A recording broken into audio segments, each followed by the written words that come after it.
sekarang ini katanya rame-rame di medsos ada buku yang meragukan silsilah Baal. Ada yang meragukan silsilah Baal. Betul, Baal ini silsilah dari Rasulullah SAW. Ada yang mengatakan karena tidak ada catatan selama 400 tahun tentang sambungan silsilah Baal ini kepada Rasulullah Muhammad SAW. Tapi apapun yang dikatakan orang, kita melihat bukti-bukti barokah, bukti-bukti barokah dari zuriyah Ba'alwi. Kita tidak bela Ba'alwi. Kasusnya kan dengan individualnya, dengan Habib A, Habib E, Habib ini. Ya Habib ini saja yang garap. Kenapa kok yang salah ini Habibnya, orangnya? Kok klannya atau organisasinya ini yang digarap? Berarti memang sudah punya tujuan untuk mengaburkan.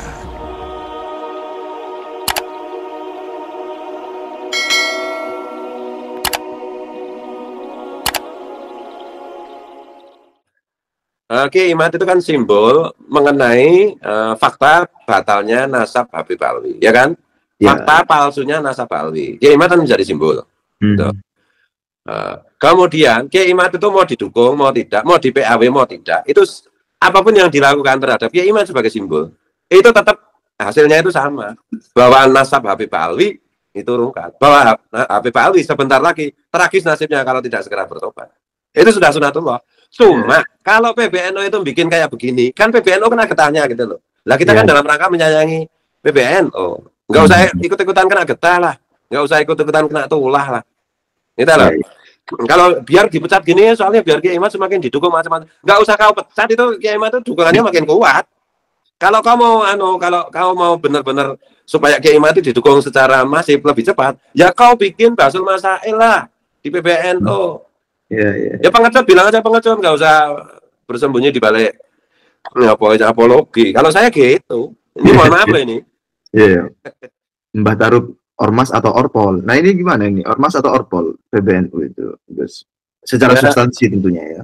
Ya bahwa ada persinggungan ormas itu pasti ada persinggungan dengan politik gitu jelas ya. Ya politik, high politik lah. Cuma ya apa ya? Ya politik di situ itu kan dalam rangka membela, melindungi akar rumputnya gitu. Saya perlu sampaikan satu poin ini Mas Luki. PBNU itu gebuk dari luar apapun besarnya, saya jamin pasti menang. Tapi PBNU jangan sekali-sekali gebuk Nahdien Kultural, pasti kalah, pasti kalah. Ini nanti saya nggak kaget kalau muktamar berikutnya itu Gus Yahya nggak kepilih jadi ketum, saya nggak kaget. Bisa jadi yang kepilih nanti Kiai Said Agil Sirot atau Kiai Mustama atau bahkan malah mungkin Caimin. Gitu loh. Jangan main-main dengan pemilik saham yang sejati. NU mau bertarung dengan Wahabi, mau bertarung dengan apa itu FPI, dengan bertarung dengan iblis, demit, dan embengnya, dengan apalah, apapun lah, Amerika, Rusia, macam-macam, NU menang. Struktur apa jenis PBNU pasti menang. Tapi kalau berhadapan dengan apa jenis Nahdien Kultural, saya jamin pasti kalah. Gitu loh, kehilangan kewibawaan nanti. NU-nya tetap, apa kepengurusan PBNU-nya tetap, cuma diganti bukan kamu lagi, gitu loh. Iya. Loh yang bisa bikin kualat apa struktural PBNU itu ya Nahdien Kultural, jangan salah. Iya, mau berhadapan dengan Israel menang. Tapi kalau dengan kultural NU pasti kalah, saya jamin. Nah, jadi Abdurrahman, izin menyarankan Gus sebaiknya sesegera mungkin para pemimpin sesepuh NU melakukan musyawarah intern. Mawan Chopper PBNU udah pudar dalam kealiman dan kearifan. Gimana pudar, Gus? Ya jelas kan. Jadi ya gimana ya, melawan pemilik saham ya. Presiden melawan rakyat ya, itu. Cuma gini ya, kadang-kadang teman-teman itu berpikirnya gini, oh segera berkumpul apa itu kiai ulama-ulama, tokoh-tokoh aktivis yang membela NKRI, mengungkap kepalsuan Habib Alwi, bersepakat ya itu penting. Tapi juga yang jauh lebih penting itu tentu saja adalah penyadaran kepada publik gitu. Penyadaran kepada publik. Kalau publik sudah sadar macam-macam, lah kalau ketemu berkumpul macam-macam, kalau dalam rangka misalnya ada kepentingan untuk berbagi ghanimah atau jabatan atau apa. Lah kita kan nggak ada kepentingan apa-apa. Yang penting rakyat sadar gitu loh. Yang penting kalau mau ya PBNU itu dukung kita sepenuhnya, karena itu sebenarnya kan kewajiban utamanya itu sebenarnya kan ya PBNU. Tapi kalau nggak mau ya biar ya nanti diganti orang kan itu aja. Iya. Tapi bahwa kebenaran itu melaju terus bagaikan bola salju, nggak bisa dikalah. Saya sudah 2 tahun lalu bilang, Habib itu tetap rungkat, nasab palsunya tetap ketahuan dan tetap habis kalau tidak segera bertobat akan dihabisi oleh bangsa ini. Karena yang melakukan itu adalah Nahdien kultural. Nah, iya, yang melakukan itu bukan orang Wahabi, bukan bukan orang yang di luar NU. Ini yang mengoreksi, yang meluruskan itu orang NU. Didukung oleh Nahdien kultural ya. Oknum pengurus PBNU yang nggak menyertai, nggak melindungi kultural Nahdien, iya pasti akan dilibas oleh Allah. Ketulahan kualat sama Mbak Asim. Kualat sama Gus Dur jelas itu. Ya, tapi aku ora bakal kualat Gus Dur. Oh, hidup matiku untuk Gus Dur gitu. Itu musyrik. Kok musyrik gitu? Nah, Gus Dur waliullah itu pemimpinku, ya presidenku. Ya toh? Cara aku taat kepada Allah dan Rasulnya melalui Gus Dur kok. Ya tentu dengan persepsi dan keyakinan saya. Tapi pada intinya Gus Dur itu kan membela kan, melindungi kan. Itu loh, melindungi bangsa ini kan. Membela yang benar, bukan membela yang bayar. Ya kadang-kadang gini loh, orang-orang yang dididik Gus Dur itu kebanyakan itu ya. Kalau yang pintar-pintar yang jenius-jenius banyak sekali. Tapi yang nekat, yang berani kayak Gus Dur kok saya belum menemukan. Saya kemarin tuh berharap kepada Gus Yahya. Ya ternyata ya Gus Yahya harus kita motivasi dan provokasi lagi untuk dalam tanda petik melakukan langkah-langkah gila seperti dilakukan Gus Dur. Membuat Rasulullah menang telak dan menjadi penguasa supremasi bangsa Arab pada saat itu adalah Fathu Mekah. Tapi saya rasa ini belum dijalani oleh NU. Fase NU sekarang adalah masih dalam perang Uhud. Perang Uhud adalah perang yang sangat tragis, perang yang sangat menyedihkan.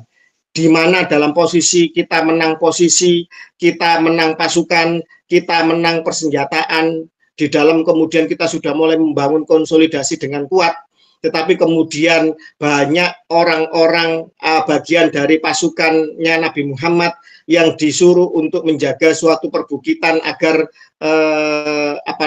medan tempur dikuasai oleh pasukan muslimin pada saat itu ditinggalkan. Karena apa? Diiming-imingi sama ghanimah, diiming-imingi sama yang namanya pampasan perang. Lah pada era sekarang saya melihat ada banyak ketidakkonsistenan kepengurusan PBNU sekarang. Pada waktu muktamar di Lampung itu gaungnya bagus sekali bahwa PBNU akan mengawal fikih peradaban. Wah, fikih peradaban, bayangkan fikih yang tidak lagi menggunakan metodologi kitab-kitab klasik abad 12, tetapi kita akan menyongsong peradaban baru, abad antariksa, abad global, abad rekayasa genetik dan sebagainya. Ya. Iya, AI, tes DNA kan lewat kalau ini kan ilmu tenaga. Kita rekayasa genetik, bayangkan fikih peradaban abad 21. Yang NU akan menantang siap untuk menyongsong fikih peradaban. Kemudian yang kedua, isu besarnya adalah NU tidak akan lagi campur tangan urusan politik. Nyatanya apa? Politik praktis. Nyatanya apa? Seorang Rois Am PBNU menafikan tes DNA, menafikan metodologi ilmiah untuk kemudian menjaga kesucian nasab Nabi-nya orang Islam, di mana NU adalah sebagai para kumpulan ulama, warasatul anbiya, pewaris dari para nabi adalah para ulama. Ini organisasi ulama. Tetapi kenapa kok tidak mau jujur, tidak mau terbuka, tidak mau lantang, tidak mau kemudian melakukan segala metodologi untuk meneliti, memeriksa kesucian nasab Nabi. Ini jelas-jelas bukan hanya pengkhianatan ke dirinya sebagai ulama, tapi juga pengkhianatan kepada fikih peradaban yang digaungkannya sendiri. Itu yang pertama. Yang kedua, saya melihat bahwa PBNU mulai instruksional terkait masalah Pilpres. Saya berterima kasih dan bersyukur bahwa capres terpilih adalah mereka memang yang terbaik. Bapak Prabowo seorang pendekar, pejuang, seorang putra bangsa terbaik yang akhirnya terpilih. Tetapi cara-cara instruksional yang kemudian ramai dibahas menjadi rahasia umum bahwa PBNU turut campur secara langsung, katanya ya di hotel mana itu Syahid apa-apa itu katanya. Itu kan melukai ketidakkonsistenan di dalam garis perjuangan, garis kebijakan yang dijanjikan di awal ketika muktamar terpilihnya kepengurusan periode sekarang. Dan lebih diperparah lagi ketika kemudian isu tentang tambang. Isu tentang tambang ini adalah isu tentang ghanimah. Sama seperti ketika perang Uhud. Kalau seseorang berjuang sudah menginginkan ghanimah, menginginkan pampasan perang, maka fokus perjuangannya bukan untuk benar atau salah, bukan lagi untuk kejayaan umat, kejayaan agama, tetapi untuk apa? Siapa dapat apa? Kalau sudah berpikir siapa dapat apa, ini ulama yang beraliran akhirat ketuhanan apa ulama yang hubud dunia? Wallahu a'lam. Saya tidak berani untuk melakukan vonis lebih lanjut. Terus terang, kalau Rois Am, saya dulu pernah aktif di PMI Surabaya. Saya ketua komisariat PMI ITS. Saya kemudian juga aktif di lingkungan PMI Surabaya, Jawa Timur, bahkan di PB PMI. Dan insya Allah saya banyak bergaul dengan kiai-kiai Surabaya. Mohon maaf, bagi saya kecelakaan sejarah. Saya harus mengatakan kritik keras. Saya juga heran, seorang kiai kelas ranting bisa menjadi Rois Am. Wallahu a'lam, apa yang terjadi? Proses politik apa? Proses lobby apa? Proses dinamika apa? Kemudian seorang kiai yang nun sewu, kita tahu bersama ketika beliau membela Ba'alu membabi buta, kemudian menafikan ilmu pengetahuan, terus mengkritik kopinya kurang jauh, kopinya kurang kental, kurang jauh mainnya. Saya gak ngerti.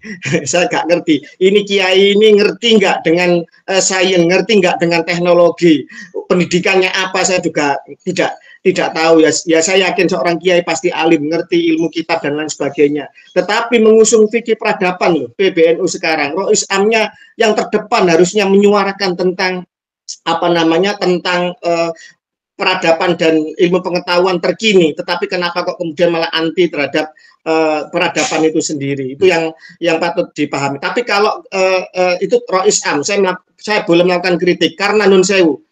Rois Am maksum enggak? Kan tidak kan? Bukan nabi kan? Karena tidak maksum, maka tidak lepas dari noda salah, kesalahan, khilaf, dan kealpaan, maka boleh dikritik. Ada ruang itu harus dikritik. Dan sebagai seorang Nahdiyin, sebagai seorang yang mulai kecil, sebelum lahir saya sudah NU, bapak saya NU, ibu saya NU, mbak saya NU. Tidak salah kalau kemudian mengkritik pemimpinnya. Karena apa? Ini bukan nabi. Nabi saja terbuka kok kepada kritik. Nabi saja terbuka kok untuk dikisos seandainya kemudian ada yang merasa terdolimi. Lah ini Rois Am, kelasnya manusia, kelasnya bukan nabi. Mohon maaf. Dan secara keorganisasian ada batas masa waktunya. Bukan seperti nabi yang hingga akhir umurnya, hingga akhir zaman, karena konsepnya ilahiyah. Ini ada batas masa waktunya dan ada pertanggungjawabannya, baik pertanggungjawaban organisasi di dunia maupun di akhirat. Ya tunggu saja nanti bagaimana di akhirat kalau seandainya Rois Am seperti ini, mohon maaf. Tetapi untuk Ketum PBNU sebenarnya saya sangat sayang sekali kepada beliau. Kiprah beliau sejak muda, garis nasabnya, garis keluarganya, organisasinya, Gus Yahya Stakuf ini sebenarnya sangat saya sayangi, sangat saya cintai. Beliau juga seorang yang sangat setia kepada Gus Dur, orang yang sangat yang sangat membela kepada Gus Dur, ideologis Gus Durian. Beliau, adiknya juga seorang yang hebat, senior saya di PB PMI yang sekarang menjadi Menteri Agama. Duo kakak beradik ini sangat layak untuk dijadikan harapan bagi masa depan NU, masa depan baik jamiah maupun jamaah NU ke depannya. Cuma saya juga memahami bahwa seorang ketum PBNU juga masih kalah posisi, kalah sakti, kalah idu geni sama seorang Rois Am. Dan mohon maaf, seorang ketum PBNU adalah Gus Durian. Jejak itu tidak bisa dihilangkan. Gus Dur pernah mengatakan bahwa FPI dan Habib Riziknya adalah organisasi bajingan. Tetapi kok bisa Rois Amnya yang terpilih, jejak digitalnya jelas-jelas dia pendukung FPI kok, jelas-jelas ada jejak digitalnya. Ini kan aneh. Rois Am mendukung mereka-mereka yang dituduh oleh bajingan oleh Gus Dur. Kemudian harusnya dia juga tegas dan sama garis perjuangannya, garis narasinya, garis logikanya itu harusnya sama dengan dengan pendahulunya, dengan sang guru bangsa Gus Dur. Tapi ini ya sudahlah, ini kecelakaan sejarah lah. Bagi saya seperti itu. Dan kalau kemudian kita membiarkan sekarang fase perang Uhud ini dibiarkan, maka yakinlah NU bukan hanya kalah, tapi NU akan tercoreng dalam sejarah. NU akan mengorbankan putra-putra terbaiknya untuk kemudian menjadi martir dan pada akhirnya harus melakukan konsolidasi lebih berat lagi.